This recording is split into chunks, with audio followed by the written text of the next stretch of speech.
আশ্বস্ত হ'ব পাৰোঁ যে আমি আৰু অসমত এতিয়া অসম বন্ধ লাহে লাহে নাইকিয়া হৈ গৈছে।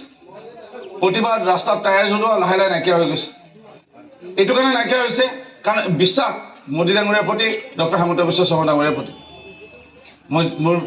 মোৰ দৃঢ় বিশ্বাস।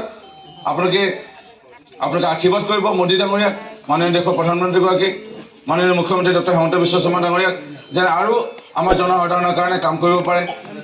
আজি আলফা শান্তি চুক্তি এইটো ধেমালি ডাঙৰ কথা নেকি? আহক আমি সকলোৱে মোদী ডাঙৰীয়া, অমিত শ্বাহ ডাঙৰীয়া আৰু মুখ্যমন্ত্ৰী ডক্টৰ হিমন্ত বিশ্ব শৰ্মা ডাঙৰীয়াক হাত চাপৰি এবাৰ ধন্যবাদ জনাওঁ।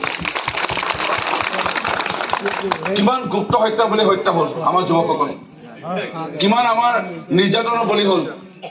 আজি লাহে লাহে অসমখনত ক'ৰবাত সূৰ্য উদয় হোৱাৰ দৰে হৈছে।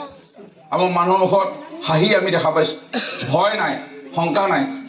আমি সকলোৱে হিন্দু মুছলমান, আমি বড়ো, আদিবাসী, কোচ ৰাজবংশী, বৰ্মন, দত্ত, তালুকদাৰ, শইকীয়া, আমি সকলোৱে মিলি পেলাই ভৱিষ্যতৰ দিনৰ কাৰণে আমি গৈ আছোঁ।